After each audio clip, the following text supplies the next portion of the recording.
better team than we came up and represented ourselves.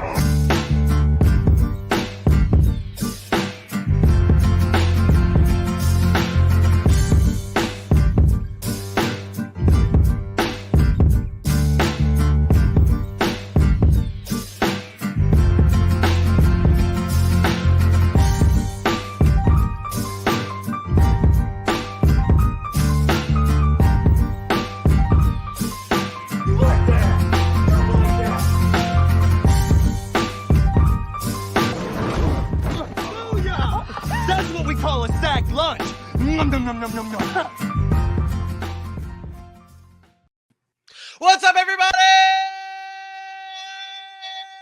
Welcome into another episode of the Sac City Podcast. I'm your host, the one and only Vinny Milani, joined as always by, wait a second, can I say this now? Can I say as always? You know, it's what, straight now? Two straight? Three straight? Man, you're streaking right now. Wednesday's going to be. That's what I'll say now. Joined as always by your boy, A.J. Johnson. And of course, below him, we have my best friend in the whole entire world. He is Aaron, the Mukesiah Mukes. And we are welcoming back on the show the smoothest voice in sportscasting. It seems like he is Mr. Monday Night. That's what we're going to call Dylan. He is Mr. Monday Night. Mr. Monday. He is Dylan Kearns. Gentlemen, it is a beautiful April 4th evening here in the city. Episode 14 is underway. How goes it, AJ? Man, Dylan got more nicknames than a Lord of Game of Thrones, bro. Like, pretty soon, introducing this dude is going to take a solid minute to give him all his titles. It's good. It's a good day. Draft season is upon us. I spent the weekend tidying up. You know, I've left my entire life a mess for the last month and a half because I was focused, laser focused. So while I was tidying up, I've just been putting on so many draft coverages. I've watched like all the first drafts from back in February, checked in on some mocks, checked in on some prospects. It's a time that I'm excited. So I'm glad draft season is upon us. I'm glad that we get to do our big draft special at the end of the month. So if you're listening, make sure you check out our socials to find out what day that will be. And be there. Don't miss it. Tell everybody. It's worth it. It's so much fun. So much. Yeah, it is the best time of year for the draft. We do a live show all first round long, and hey, we did it live all second and third round long too last year. So you guys are not going to want to miss it. You're going to want to be right here and have some fun with the boys. We've got a great show ahead of us, though. We're going to be diving into and kicking off our draft coverage. We start things off with the AFC North tonight, breaking down what player these teams have to draft. And we're not necessarily talking about first round or second round. We're going deep, ladies and gentlemen. We have the best coverage out there. We're going deep to determine who these teams need to draft. Not have to draft or want to draft, need. Must draft players. But first, AJ, actually Dylan, you know what? Mr. Monday Night, he can do this. He is Mr. Monday Night. We'll give him the shot. I don't think he's done it under the Sac City umbrella, but Dylan will throw on some tunes and you can tell the beautiful people where to follow us at. That's fire right there. That's fire. And that's Kenny Pickett. Kenny Pickett, small hands, right? He's pointing at all the beautiful platforms. You can follow the Sac City Podcast at Sac City Pod. That's Facebook. That's Instagram. That's Twitter. That's YouTube. And head on over to TikTok. Check us out on TikTok, clips and videos and good stuff all over there. So be sure to check us out at Sac City Pod on all 5 of those platforms. There you go. And I want to give a special shout out to everyone who took the time to vote for us for the best American Football Podcast Awards under our old umbrella of the Rough Cut Sportscast. The results came out. Obviously, we did not win. Unfortunately, we will get them next year. But I just wanted to thank everybody who took the time to vote and support us. Next year, we're definitely winning. There is no chance. No one stands a chance against the city in the best American Football Podcast Awards because we're dedicated to football now. It's going to be impossible to beat us. So keep an eye out for the Sac City Podcast for Best American Football Show next year. But again, thank you so much for voting. Aaron, how are you today, buddy? I haven't really sent it to you at all before I get into these news and nugs. I want to see how you're doing. I'm good. I'm ready to talk this draft. You guys know how much insight I'm bringing. I've been diving into these players since last fall, so I'm excited. I'm excited to talk about different teams, and of course, we start off tonight with our favorite team in our favorite division, which is the AFC North, and all those Houday Bengal fans can come back and attack their favorite guy on the show in Mr. Dylan Kearns over here. Mr. Monday Here Night, we aka go, Mr. Brownies. Here we go. Oh my God, this guy, this dude Dylan. You better come out with some fire tonight. You're either praising the Bengals to get on their good side, or continue burying them so they can keep hating you and watching our videos and all that good stuff. But we'll get into the AFC North draft coverage in just a few moments. Let's get into some top stories, and we kick things off with the Washington football team, the Washington Commanders, the Washington whatever you want to call them. Dan Snyder is in heat once again, now being accused of basically withholding money from the league.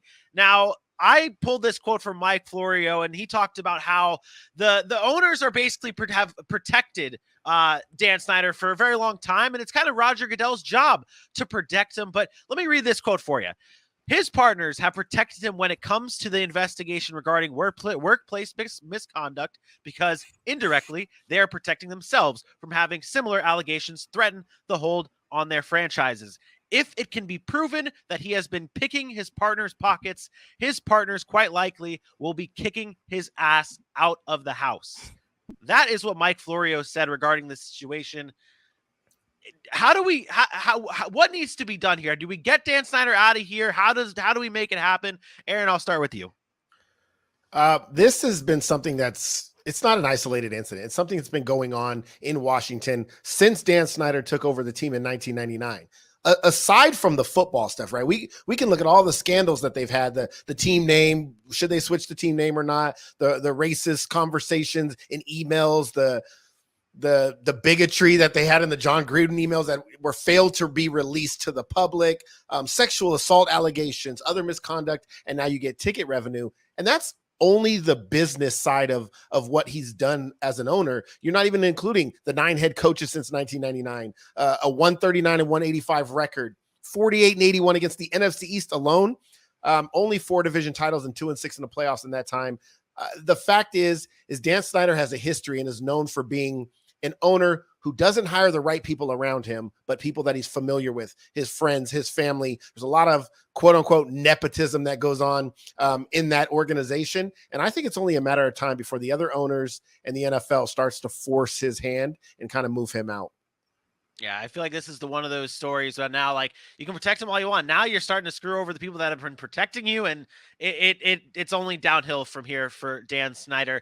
In other news, there was a big trade that happened this past weekend. The Miami Dolphins and division rival New England Patriots make a deal where the Patriots acquire Devontae Parker in exchange, Devontae Parker and a 5th-round pick in exchange for a 2023 3rd-round pick heading back to Miami's way.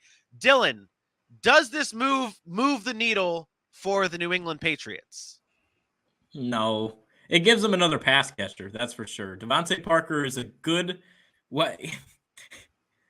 I mean, you look at the Patriots receiving staff, really?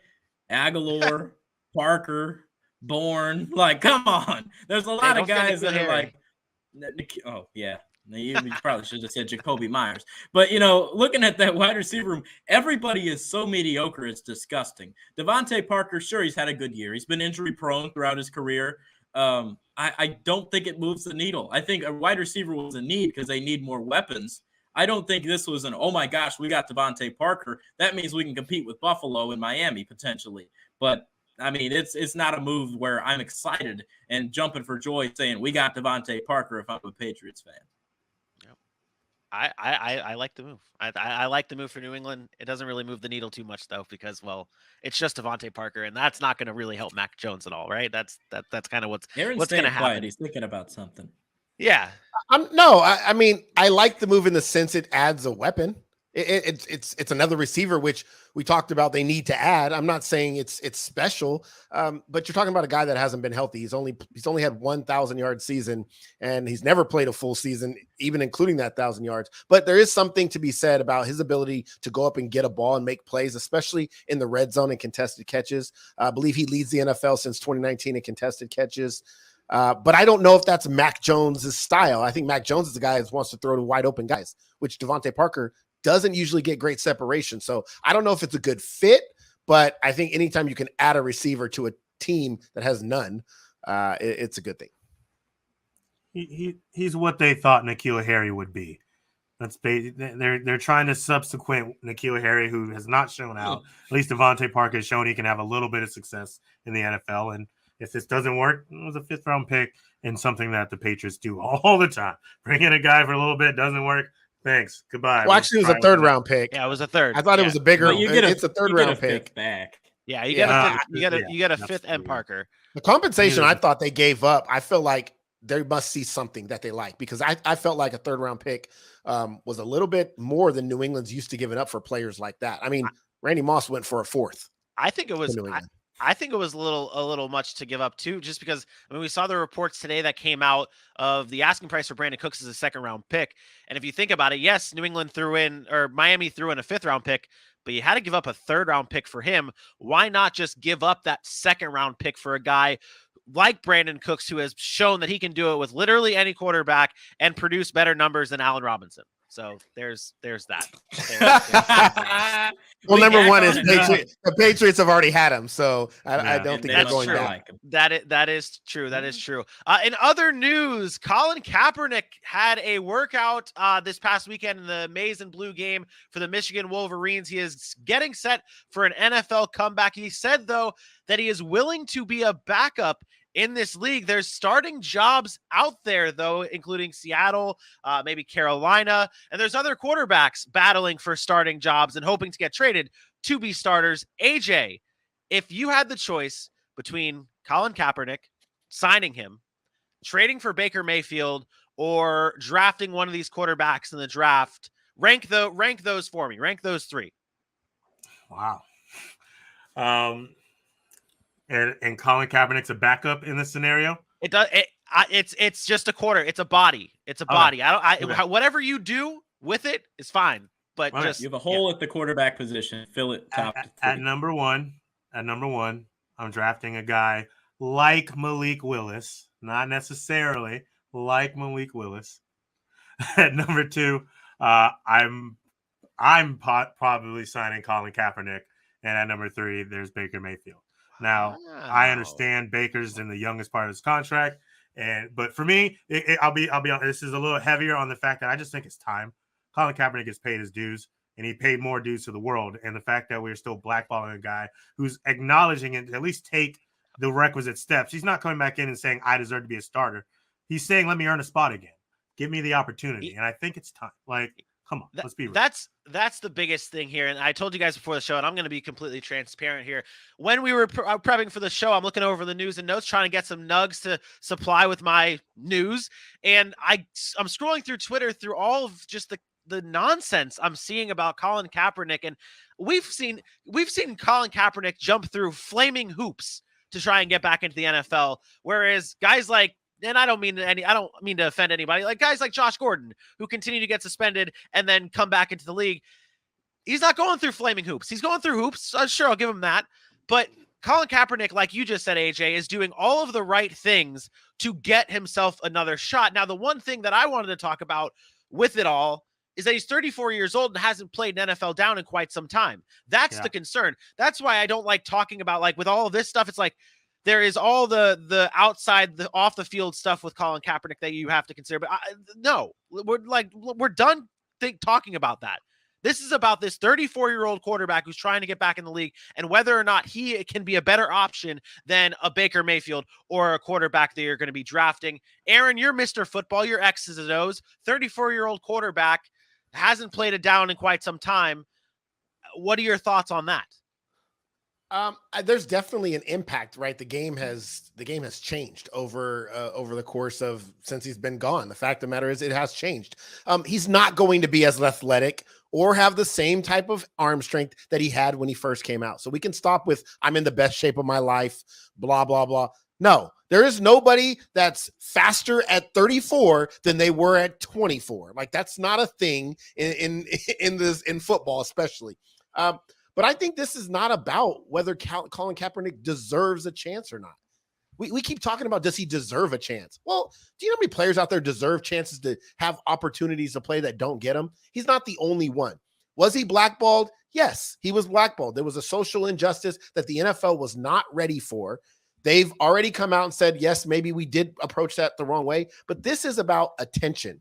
This is about, do you as an NFL organization want to draw attention to a situation and it not result in winning? Colin Kaepernick is not going to come to a team right now, the Seattle Seahawks, anybody, and be a winner. He's not going to win with those teams that need quarterbacks. So all you're doing in that sense is bringing a distraction to a team that is trying to rebuild. Now you're bringing in a veteran aging quarterback to do that. I think this is the problem with how he's trying to get back into the NFL. If he wanted to go play, he needs to go to a situation that's already set. He needs to go be the backup for Lamar Jackson, right? The backup in Baltimore plays a similar style that he doesn't have to worry about being a distraction on a team that's trying to just change a culture and actually try to win, right? Actually trying to build something. I think it's too far gone. I don't think the NFL is going to bring him back in some capacity. If he does get picked up on a roster, I think it's on a team that already is set at quarterback and is going to give him opportunity to play that backup role, but it will not be a distraction. Somebody with a strong locker room, a strong leadership. And I don't really see that right now in the NFL. Why are you going to bring him in next to Drew Lock? What is that going to do for you? Like, it's going to do nothing for the Seattle Seahawks. So I just don't see it. I'm kind of tired of the conversation. Like, we know it was wrong what happened, but it's over with. And the fact of the matter is he's 34 years old. And if any team out there thinks that they're going to win a Super Bowl with Colin Kaepernick, I'm sorry, you're mistaken. Yep. But you can go look at the numbers throughout his career. He had a good season. He took him to a Super Bowl, but he was never a proficient passer, and his athletic ability is not what it once was. I don't want to hear that. I watched him throwing the ball. His arm didn't look that great. His mechanics didn't look that great. The receivers out there sucked, but that's another story. I just, honestly, I'm tired of the conversation every year, and it never happens. So it's pointless to me. Do we know? Now, I'm curious. I don't know if you guys know. Was he ever offered a backup job over the last few years, and he's just been holding out to be a starter? Do we know any of that information? Do you really know? He canceled a workout, right? He canceled a workout because of some language, and then he only wanted to do it where they're playing mind games now with each other, and they're trying to play still this blame game. Who knows? But who cares? Who really cares? Colin Kaepernick is, put it this way. If Colin Kaepernick was Josh Gordon and had the talent of Josh Gordon, he'd be in the NFL. If he had the talent of an elite quarterback, we wouldn't be having this conversation. He'd be in the NFL. We've seen this over and over again. I've watched Pac-Man Jones. I've watched guys. Ray Rice came back in the league. You know what I mean? They tried to give him an opportunity to come back, and he sucker punched this woman. There have been other people that have done bad things, terrible things. Yeah. It's one of those terrible things things. It's one of those things we get on the NFL for sometimes looking at the talent more so than the moral of what happened. And if what you just said, is sometimes that's the thing. The talent will always outweigh the moral of the story or whatever's happening outside, because that's what the NFL, it's a business. They're trying to make money. They make decisions that aren't really right there. That's it right there, because I don't think the talent situation goes in this case, because there's been multiple years, maybe not today. Today, you were right. The talent is not there. 2-3 years ago, he was better than starters in the NFL. He wasn't talented. He wasn't talented. He wasn't that great when he was starting. Clear message that this will never happen again. So it doesn't matter how good or bad he's going to be. He's not going to get NFL. You keep saying the NFL. The NFL is not the one who signs these players. Those are the owners. The owners are saying you're bad for my brand. And they're not wrong when they say you're bad for my brand, because as much as we say it was wrong that he didn't get a job, the minute he comes into a building, it is a distraction. There's no arguing that. It is an absolute distraction. The conversation is not about your team. The conversation is not about what you're trying to do on the football field. The conversation is Colin Kaepernick. That is a distraction to any NFL organization. So if I'm an owner, and I'm not saying that he never deserved a job, but if I'm an owner, I don't want him. I don't want that distraction. I don't want a guy like that that's going to draw that much media attention and take away from my team. And I feel like if you can outweigh that problem, then they'll sign you no matter what. But at 34 years old or 33 years old or 32 years old or whatever it may be, he's not outweighing that. I mean, it's difficult to do. And I mean, there is the argument out there of people saying, "Oh, he's better than some of the starting quarterbacks in this league." You don't know that. Yes. You don't know. You don't know that at all. You don't know that. No one knows that. He hasn't been in the league. Never will. And we never will. Let's dive into these last two news pieces here before we move on to our main event this evening. Frank Gore, after 16 seasons in the NFL, will sign a one-day contract with the San Francisco 49ers and retire a Niner, a well-deserved retirement for one of the legends of the league. Watching Frank Gore over the years was just something special. He was the third leading rusher in the NFL history, most consecutive seasons with 1,200 yards from scrimmage. This dude was just an absolute tank. We all know what Frank Gore has done for this league. We all know the stats of Frank Gore in the NFL. Is Frank Gore a Hall of Famer? Oh my gosh. Anybody? Crickets. That was a jump ball. First of all, it down. First of all, he's a first ballot Hall of Famer. Okay. Hey. You're talking about the third all-time leading rusher. You mentioned stats. This man played 7 straight seasons without missing a game at the running back position between 2011 and 2017. Almost 20,000 yards from scrimmage in his career. If Frank Gore is not a first ballot Hall of Famer, I will lose a lot of faith in the NFL Hall of Fame. The dude tore his knee. No, and the NFL has done a pretty good job for me for Hall of Fame voting. They don't let everybody in, and it's hard to get in. The fact of the matter is this dude tore his ACL twice in college, and people thought, oh man, he's going to struggle to stay healthy, and that's all he did was stay healthy. He missed 15 games in 16 years. It's unreal. First ballot for me, not even close. Wow, 16 seasons, 5 running backs taken ahead of him. Frank Gore rushed for 16,000 yards in his career. Those 5 running backs combined rushed for 123 yards more than Frank Gore alone. First ballot. Yeah. Easy. Yeah. I'm on board with the Frank Gore Hall of Fame talk. I just saw, again, scrolling through Twitter to get my nugs here. I saw people talking about how they didn't think he should be a Hall of Famer. And I saw comments saying he was good, not great. He just played a very long time. That's being great. Longevity in the NFL matters. Longevity. I don't care if you have 2 great seasons, but you have 16 good seasons. I'll take that 16 good. Like, there is something to be said about playing that amount of time. Frank Gore was an absolute beast, very dependable. Anybody who argues different, they're not in tune with football. They're just not. I'm sorry. At a position. The average career for a running back is like 3.7 years, bro. Like, this man played for 16. Exactly. That says something.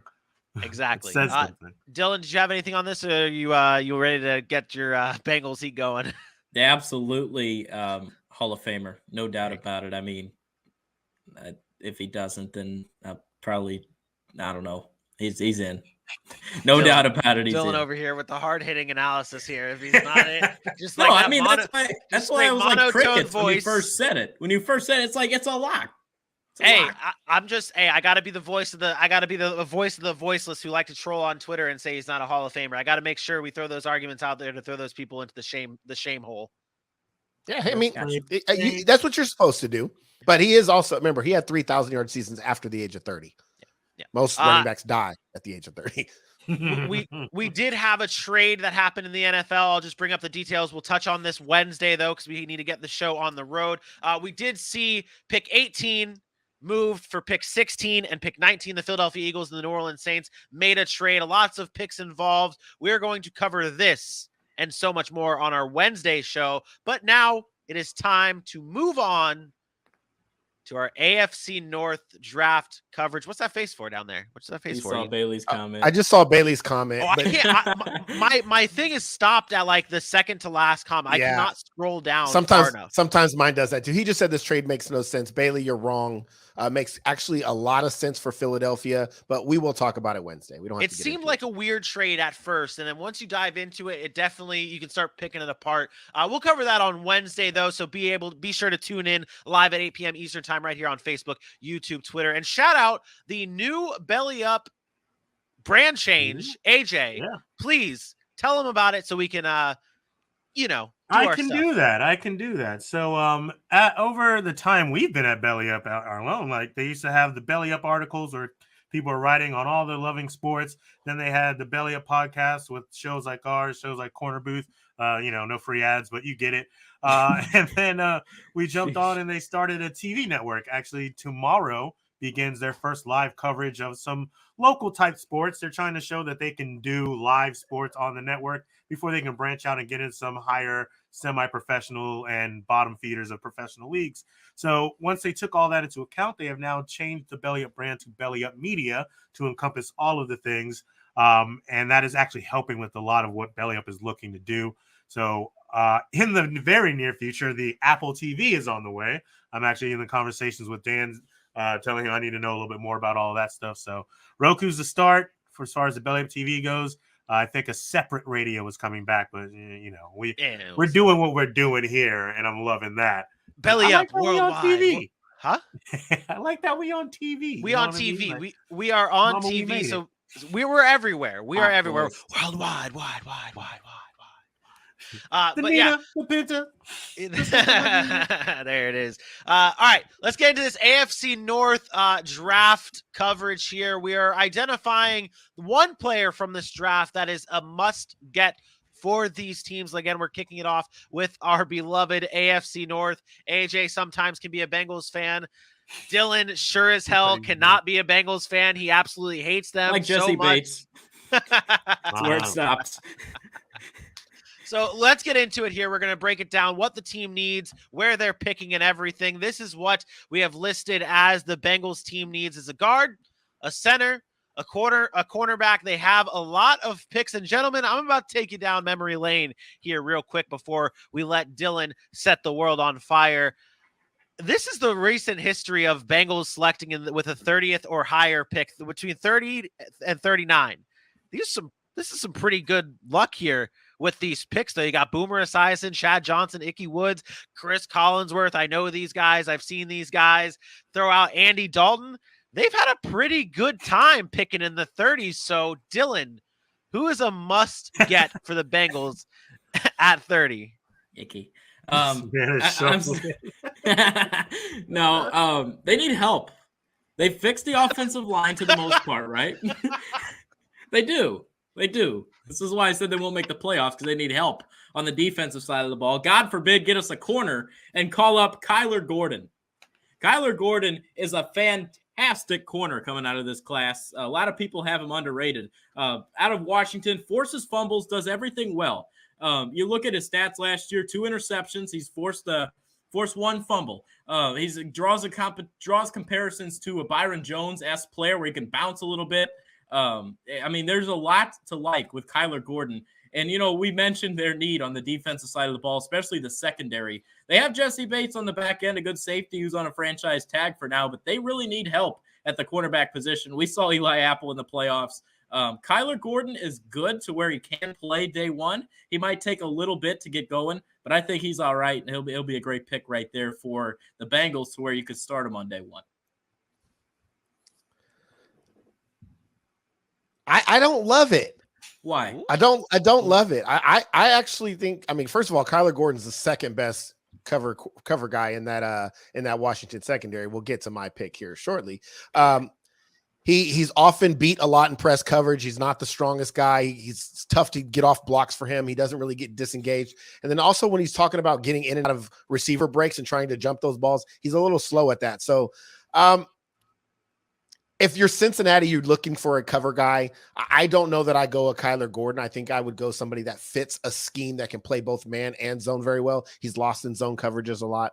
But I like the position of need, but I don't know. I feel like the first round would be too high to reach on a Kyler Gordon. I don't know that Kyler Gordon goes in the first round. If he does, I feel like somebody's reaching. 30s. As a back end. And I feel like somebody would be reaching. Someone reached on an ETN last year. That a little close to home though. Like, I don't know if I. It could be the fact that if the DBs start to go on a run, right? If there's 4, 5 taken quickly, then you might start having to look at a player like that at 31, or you go somewhere else as far as like the offensive line or something like that. Aaron, if you say a cornerback has to go, who would you have the Bengals taking at 31? Hands down, this was the easiest out of all the teams for me. It's Trent McDuffie. We talked about Washington. This guy right here, he's physical. He's tough against the run. He's a willing tackler. He can play in both man and zone coverage. He's really good in space. He has great ball skills.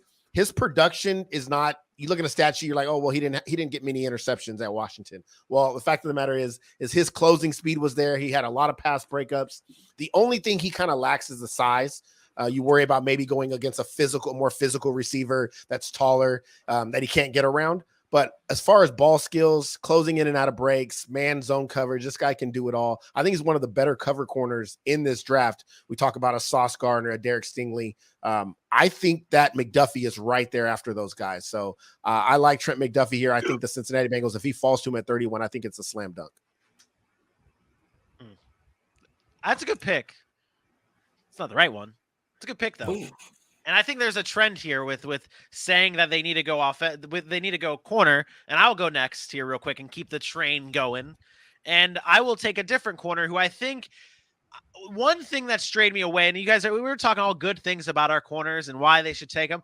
My corner, I'm not going to say is a perfect corner, but I'm going to take cornerback out of Florida, Kaiir Elam. This kid here, he's got the athleticism. He played well against SEC wide receivers. Get this, and you guys know how big of an Alabama fan I am, so I watch these games closely. When Florida played Alabama this year, it was one of their toughest games. He had 2 catches for 36 yards on 7 targets with 2 pass breakups against Bryce Young and a group that had stellar wide receivers, a very talented offense. This guy is a very, very talented cornerback. He can play in press coverage. He's got speed. He's got a penalty problem. That worries me a little bit. But with this, where you're picking at 31, I don't think you're going to be able to get him. To be honest, I don't think McDuffie falls to them at 31. I think you are maybe looking at a Kyler Gordon or an Elam here. And that's why I would take Elam over anyone else, because he has the ability to be a playmaker. And that's kind of what Cincinnati really needs on that in the corners, because obviously you got burnt apple crisps there, and then you got whatever else is back there. To me, it's Elam here at 31. I think that'll be a good pick for him. And this is a shocker. This comes as a shock for me because I have a hard time.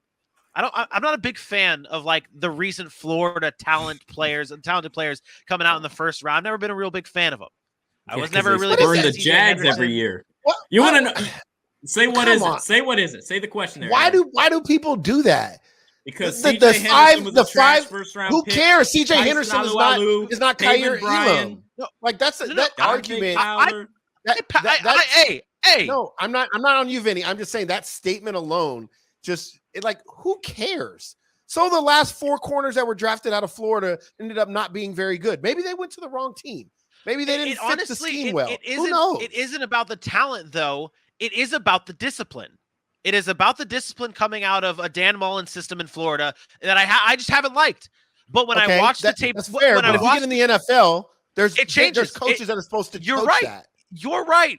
But I watched the tape on Elam, and that's why I put my differences aside here and said this guy is good. One last note on him. He has a 55.6 passer rating in his coverage since 2019. That's the best among Power 5 corners. That's even with the other cornerbacks in this draft. He's a ball hawk. He's a playmaker, and he's a ball hawk. I really like him.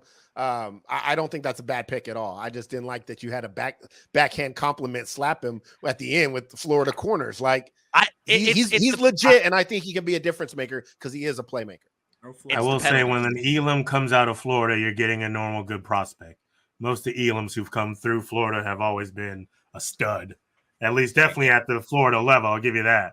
So there you go. Yeah. AJ, who you got? Yeah. You guys held it down. I agree that in the first round at the 30th spot, cornerback is something they should go ahead and grab. So I decided to go ahead and jump to the second round, pick 63.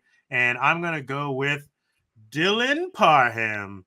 Speaking of Dylans, you know I love me a Parham. This guy, he showed good stuff here at Memphis. Very quick. He's got nice mobility. Can play all throughout that line. Great movement. He can recover very well too, because as a lineman, it's going to happen. You're going to get beat. But when he gets beat, he gets back to the punch. He's always there to step back forward and get going. He does need to add some strength, upper body, lower body as well. And I say the lower body because he likes to get low. And if he's not going to be able to explode from that low start as well, he's going to get caught a lot. So I like the fact that they did buffer their line in Cincinnati, getting this guy at the back half of the second round, a guy who can be developed, who can be versatile, and as well as there are injuries late in the season, you would hope that he's been developed enough to jump in and play within your scheme. If not, he's got the raw talent enough to hold his own for the most part. It won't look any worse than it did a season before when they went to the Super Bowl. So Dylan Parham out of Memphis, second round pick, 63. I like him for the Bengals. It's a good pick. I don't think Bengals fans can be mad at us here on this one. They didn't need anybody, right? YouTube Bengals fan says true. Their team is already stacked. They don't need to improve anywhere. They might as well just forfeit their draft picks because they don't need to improve. Trade them. Should. Do it like Madden. Trade all your draft picks for the next year. Hey, Bengals fans, if you want to come out and chat with us, we've had a lot of good conversations with Bengals fans in the past. I'm sure you guys would love listening to us. Maybe they should hire. Maybe they should call Bill O'Brien. He'll trade all their draft picks for them, trade all their talent, everything like that. Genius. I think Cincinnati's going to heavily focus on that O-line and defense for the remainder of free agency. We can talk about. Have they done enough? Do they need to add? But they definitely need to add some depth on the back end. And getting a corner here, he won't have to start right away necessarily if you feel comfortable with Eli Apple, Chidobe Awuzie. And then you can talk about offensive line. Maybe you go guard there, and then Karras can play center, or you get a center and then move Karras over to guard. So I think those are two of the main spots. You might see some D-line help, but I think Cincinnati definitely needs to address those particular areas. And one more nugget, Vinny, you failed to put on that graphic. T. Higgins was also in the 30s. Was he? I guess I just looked at I don't know. I would have much rather put Andy Dalton and Chris Collinsworth than T. Higgins. Okay, we just don't know. We just don't know about T. Higgins yet. Okay, we don't know if he's going to be able to play like Chris Collinsworth. Okay, come on. You're taking Icky. Yeah, there you go. Vinny, welcome in our first Bengals fan, I believe, for a while. Thank you for being honest, Mr. Matt Jenkins. First of all, thank you for watching. Thank you for being honest, because I don't know how many times we fought with Bengals fans about how good Eli Apple is not. But I was told he was the second best cover corner in the AFC last year, so I don't know. Huh. Oof. Who said that? Yikes. That's what YouTube. Hey, some YouTube fans were on. Is that one of those things where you move the stats until they say what you want them to say? I'm like, I don't care even if he did rank number 2. The fact of the matter is I've watched enough Eli Apple when he was with the Saints and the Giants, and now, as a Cowboy fan, trust me, I wish he was still on the Giants. There you go. But yeah, hey, and please share the show. Let everyone know we are here and grinding it out, talking about the Bengals. Just about every show now, we have something with the Bengals, especially when Mr. Monday Night's down there saying that they're not going to make the playoffs. And best friends with Jesse Bates. Let's move on to the next team in the AFC North, and that is the Pittsburgh Steelers. Their draft needs similar to the Bengals. They need a guard. The Bengals didn't need a wide receiver, but they need a wide receiver, and they also need a quarterback. And that's kind of where I know we have our players of interest and stuff like that here, but I just want to get this question out of the way. Should the Pittsburgh Steelers draft a quarterback in round 1? AJ, Aaron, Dylan, you guys can. This is a jump ball, slam dunk at home. First one to get it wins. I say no. There it is. Whoa. Hell no. No. First of all, I say no. He doesn't get to say no. He can't say no. His answer has to be yes, because he refuses to say the name of their quarterback that's currently on their roster. And now he's going to say they don't need one? Where did that come from, Vinny? Nope. Where did that come from? Don't want to hear it. I don't want to hear it. Fantasy football. I don't care. I don't care. If you refuse to say the quarterback's name, that you won't you think he's so trash, you have to take a quarterback. Before I let you go, Vinny, I need us to go back to when we were giving grades, and you need to take that A off of the Raiders, because you won't say that wide receiver's name. Mr. Devontae Adams, you won't say that because he burned you. Hey, wait. That's the rules, right? Those are the Are you rules. comparing Devontae Adams to Mitchell Trubisky? No, I'm taking your words where you said if I won't say his name, I can't even lobby in his favor. Neither can Vinny. Hold on. Timeout. Yeah. I just wanted the record to be shown that I think I messed up my AFC West graphic, so I don't even know if I had them at an A or not because it was a messed up graphic on the show. We cannot confirm or deny that I gave them an A, but I get where you're coming from. I get where Aaron's coming from. Dylan, settle it. Do they need to take a quarterback in round one? No, they're all right. They're all right. Mitchell Who Trubisky. should they go with then? Who should they go with? Well, mine just happens to come in the second round, host. So I'm going to look in the second round for my pick. And it's not a first round pick. I'm going back to the cornerback position. I'm sorry, but it's got to be Darion Kendrick, cornerback out of Georgia. And I tell you what about Darion Kendrick. I saw a lot of Dogs games this year. I saw a lot of Georgia Bulldogs SEC football. And Darion Kendrick, 4 picks last year. I know they have Cam Sutton. I know they have Levi Wallace. He doesn't have to start on day one. This Georgia defense was fantastic last year. They played fantastic down the stretch. But he doesn't have to start on day one. He's someone that can come in, groom a little bit. They lose Joe Hayden. They did draft a Justin Lane kid out of Michigan State a few years ago, and he's been and he's still buried on their depth chart. I think Kendrick is someone you could really look at as a second-round pick. Someone there, he does have a weakness. If you're looking at it, he was arrested on drug and gun charges, so he has a little bit of off-the-field issues. But don't worry, Mike Tomlin will get him situated. Bring him to Pittsburgh. Second-round pick with a first-round value right there with Darion Kendrick. It's not a bad pick. It's not a bad pick. Yeah, that is a good pick. And I went the same route as Dylan, and I'll just tag on what he just said. I went with a second round pick as well for the Pittsburgh Steelers. And the reason I went with this player is pretty much what Matt Jenkins just said here. Trubisky means you are a run first team. And if you are a run first team, you are going to be giving the ball to Najee Harris. And if you are going to be giving the ball to Najee Harris, you need a mauler like Darian Kennard.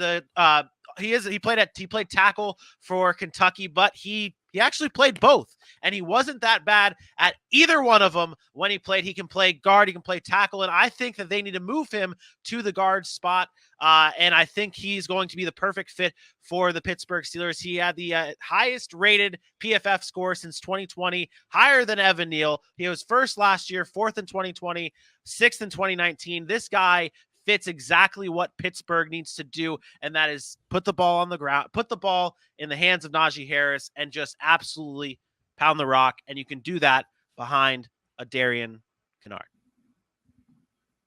Yeah, you mentioned moving him to guard. I think that's a good assessment. Sometimes he has trouble against some speed guys because I don't think he can play tackle. Yeah, in the NFL, it's going to be hard against those pass rushers to play that position the way his leverage is. He's a bigger guy, but he also tends to get out in front a little bit too much, and those speed guys can get by him. So I like the move to guard there. That was one of the things that I really had a hard time doing with, like, deciding on whether or not I wanted him in this spot for Pittsburgh, because I was like, because on the surface it might say tackle for him, but I don't want him to be a tackle. I don't think he is best fit at the tackle position, and I think it's perfect for Pittsburgh because they need a guard, and they can go out and switch him, and it'll be a seamless transition, and he fits exactly what they need. AJ, you're next, sir. Glad you went there. I'm also glad you asked the quarterback position, because the fact that everyone was talking about quarterback for Pittsburgh is part of the reason that I made the pick I did in the first round at pick 20. And I also went with a tackle, and that's going to be Trevor Penning out of Northern Iowa. This guy is a mauler, just huge, big, and nasty. His whole life is to be physical. He doesn't stop on plays. He doesn't cheat the game. If he gets his hands on you, he's more than likely not stopping until you're on the ground. If you watch him at the Senior Bowl, he was getting in everybody's mind because he was just talking trash. He was pushing them all over the field. He's physical. He runs well. He's strong as an ox.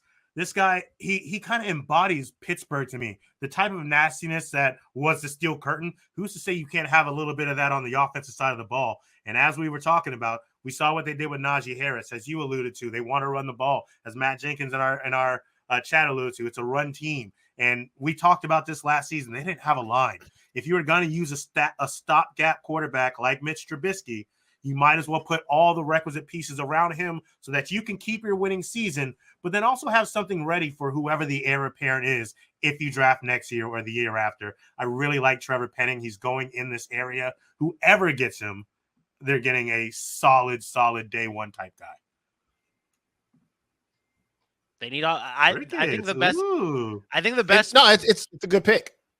I think the best point you had there, and it really ties into both of our picks this year, is you have Mitch Trubisky as your quarterback now. Obviously, you had a statue of Big Ben last year. You don't want a repeat of last year. You need to go out and address that offensive line. And we were talking about all last season. I mean, Aaron, you went on record here and just absolutely destroyed the Pittsburgh Steelers back in November or December, saying that they were a terrible team. And really one of those big things was because of the offensive line. So there you go. Aaron, who do you think the Pittsburgh Steelers need to be taking in this draft? Yeah, you guys pretty much covered the offensive line woes that I felt like they had all of last year. They went out and got a couple of additions this year in Mason Cole and some others in offseason. So I like where they're going with that. I like the idea of them taking one in the second round or even the first round this year. For me, I was looking late. I was looking a little bit later for the Pittsburgh Steelers. I went deep into the third round, and the loss of James Washington, the loss of Ray McLeod, loss of Juju Smith-Schuster, leaves a void at the wide receiver position. And I think a guy that would fit in nicely there with Deontay and Claypool is your homer team, Mr. John Mechie. I just think John Mechie is the type of guy that would fit what Pittsburgh's trying to do. You can get him the ball early. He gets some good run after the catch. He has good hands, good balance. His route running is he does a really good job of running precise routes. You worry about his size, right? You worry about how big he is and can he play that physical style. So I say you put him in the slot. You got a bigger guy in Claypool. You got a playmaker on the outside in Deontay Johnson. He's not going to go up and make contested catches, but he can play that slot receiver. He can go out and fill space, find holes in zones, and then run after the catch. And I think Pittsburgh has always done a really good job of drafting wide receivers, especially late. And I think John Mechie would be a nice fit there. That is, I've liked Mechie a lot. I thought he's got some injury concerns. He's a smaller guy, and I see him just going farther and farther down draft boards. And I'm like, man, he would be a solid. He would be a steal. I forgot to mention my comp on the first one, but I did do comparisons, like my NFL comp and what I see from him.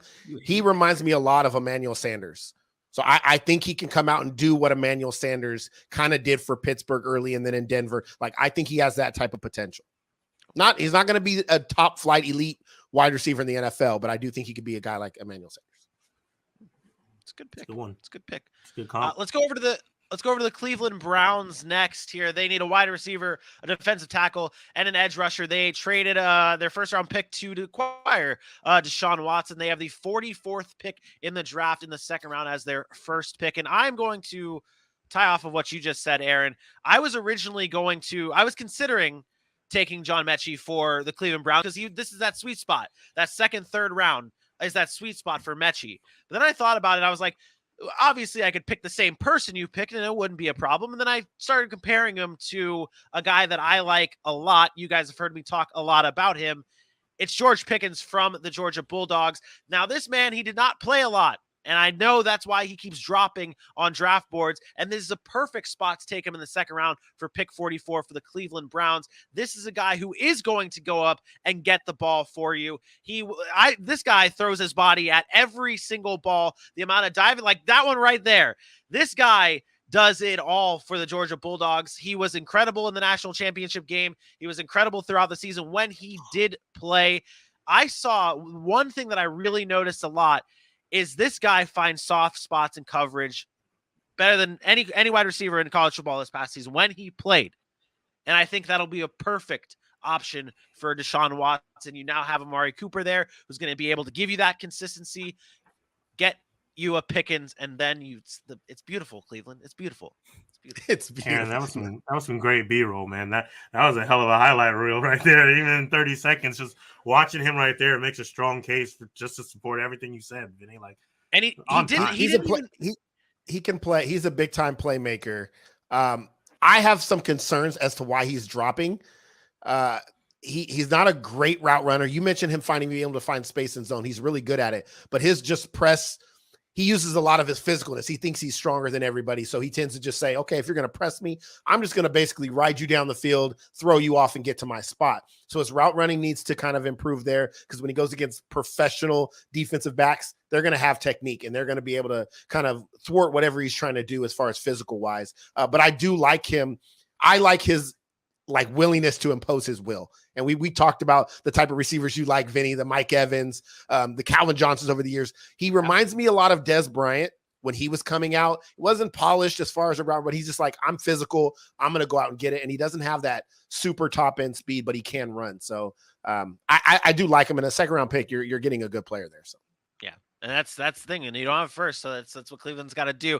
AJ, let's go to you next. Who do the Cleveland Browns need to get in this draft? So you heard last year when I was started the season on the Cleveland Browns train, one of the big things that I was supportive of them was what their defense was building into. That secondary has some talented guys on it, especially when they're healthy. Their edge rushers are good. I think now they need to find a way to solidify the inside, and I think a really good way to do that is a defensive lineman, Travis Jones, out of UConn. This guy just eats up the line. He's 6'5", 333, and it's like all muscle. This guy, he invites double teams, and he's great at getting around them. So when you have a guy that is going to take up two of your linemen, that is going to allow that edge like Myles Garrett to run some stunts. They're pushing to bring Jadeveon Clowney back, allowing them to be on the edge. I know Chase Winovich ain't much, but if you're rotating these guys on the edge and you have something to stop up and gap up the inside like a Travis Jones, it's going to be a very, very long day for anybody trying to run against that front. And then on top of that, you got all that help in the secondary, and you know what we've been talking about with these linebackers. So I think if you can solidify that interior of that defensive line to go with the Myles Garrett and the hopefully bringing back a Jadeveon Clowney, it's going to be one of the better lines in the AFC. And with the quarterbacks in the AFC, that's something you need. Going deep. That's a deep name right there. I feel like that's like I don't think I've heard. I obviously with what we've been talking about, I have not been able to cover the draft and get my scouting on, but that's a good name, man. That's a good name right there. Dylan, how about you? I'll give you a better name. Sticking at the same position, going back to the Dogs, and it's defensive tackle right here. Everybody's writing about Mr. Jordan Tank Davis, but look at Devontae Wyatt, right? Stick him right in the middle. This guy is a big dude. He's over 301 pounds. He's 6'6", I believe. Two and a half sacks last year, 2 forced fumbles. He can come in there, be that defensive tackle. Look at that division, would you? Baltimore runs the ball. The Pittsburgh's trying to run the ball with Najee. Cincinnati has a good run game. They added some offensive line. You're going to have to stuff the run. Devontae Wyatt's pretty fast, too. He can get off blocks nicely, and he always looks to make a play. I mean, that guy's all over the field looking to tackle a runner, looking to get after the quarterback, whatever he needs to do. He's just a great defensive tackle. They tried to fill it. I know there's been a little bit of a hole there at defensive tackle. They signed a Taven Bryan. That's not going to help you anything. What you're thinking there about Taven Bryan, you guys horse shit. So bring in Mr. Devontae and let him take over, and he'll make some plays for you. That would be a steal at 44. Yeah, I was about to say, that's what I saw too. I was 44. like, why it's climbing, man? That guy could go first round from what I've been seeing. Well, people are worried. People are worried about his pass rushing ability from the interior spot because he has a tendency to play the run really well. So he tends to not pursue up the field. He tends to stop and basically leave himself vulnerable right to the offensive line because he doesn't have that high motor through the line. But if he makes it to 44, that would be a good pick. And yours, Aaron? Oh, I'm next. Oh, okay. Let me. Mine's easy. Unfortunately, he just suffered a catastrophic injury. I think Cleveland is looking for somebody still on that other side of Myles Garrett, and I think they can take a risk here because they don't have a first-round pick. They could get a chance somebody who probably would be drafted earlier, and that's David Ojabo. We're talking about a guy who just tore his Achilles, probably would go in the first round the way he was moving up the draft boards. His ability to just be a pure pass rusher on the outside, his speed, his bend, his flexibility, it's all phenomenal. It's in Dylan's word, phenomenal. He has decent length, so sometimes he doesn't have the strength to get over those big tackles, but he can use his speed to get to the ball. I think he needs to improve his rush defense a little bit. He's not that great against the run, but if you're looking for somebody to come in as a rookie, maybe a second-year player next year that can just get upfield on third downs and go attack the quarterback, I think he's a guy that you look at. David Ajabo's for me is somebody that Cleveland could really use. Imagine back-to-back years, Cleveland just makes out with like the 2 steals of the draft just because of injury concerns. You got Jock this past year, and now Ajabo this year. That actually reminds me of Josh Allen. You're Josh Allen. Why Josh Allen? He's very good. The superior Josh Allen. Can't confirm. The one where Josh Allen outplayed Josh Allen. Yes. Yes. Took the Mud Dog. Remember when the Mud Dog won the Bourbon Bowl? Oh, I don't know why that remind me. I gotta say, in the world where the Browns would take David Ajabo, I'm quite impressed with the last couple years, besides quarterback, what the Browns have done, at least on the defensive side of the ball. They've been getting some good picks. I know there's some injury concerns, but as far as talent goes and the expectations of what they can bring, that would be. So they've definitely drafted better since, they got a lot of value picks. Like it's just they're getting a lot of value where they're. I mean, like we just said, Jock where he fell to, and if they get Ojabo, then I mean that's some steals. That does it for another episode of the Sac City Podcast. We have now covered the AFC North. On Wednesday, we will be covering the. Let's go with the NFC West. We're going to go with the NFC West on Wednesday. We're going to jump over to the other side of the Super Bowl matchup. We're going to cover the NFC West on Wednesday live at 8 p.m. Eastern time right here on Facebook, YouTube, and the Twitter sphere. AJ, if you're raising your hand to do this, by all means, go ahead. I mean, it wasn't. And also, I don't even get no music. And also, there it is. The Sac City Pod, ladies and gentlemen. Sac City Pod, ladies and gentlemen. Facebook, Instagram, Twitter, YouTube, TikTok, probably on Reddit, probably on LinkedIn, probably on a bunch of different places. But here's the thing. If you go to Sac City Pod, you will find it. You'll find your favorite people talking about your favorite football teams and giving you the best analysis and the most interactive love on the net. So head over to Sac City Pod at any one of those social media platforms, Facebook, Instagram, Twitter, YouTube, or TikTok. Hit that subscribe button, hit that share button, and holla at your boys. Welcome to the city. Didn't you tell people like an hour ago we were going to talk NFC East? No? Breaking down the trades and... Boy, No. Come on, man. That's just for the trade. That's just for top stories, fool. The NFC East is like the last division we cover, and same with like the AFC South. Like there's divisions that go last, and though that is like a last. Those divisions, and then wherever the Falcons are at, because the Falcons are always, Yeah, that too. But yes, no, we are covering the NFC West on Wednesday live at 8 p.m. Eastern time, right here on Facebook, YouTube, and Twitter. You're not going to want to miss it. We appreciate everyone tuning in. If you are listening to us on a podcasting platform, please be sure to write a review after you're done listening to us. Let us know what you think of the show so we can get better, or let us know what you think of the show so we can just say you're wrong and we're better than whatever you said. So there you go. That's it. For your boy, AJ Johnson, for my best friend, Aaron Mukes, and for Mr. Monday Night, Dylan Kearns. I am me. We will see you Wednesday. Peace out. Bye.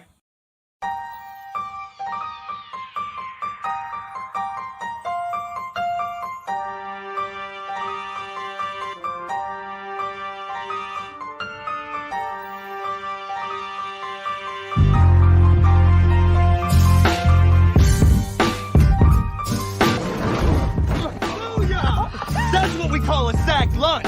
Nom nom nom nom nom nom.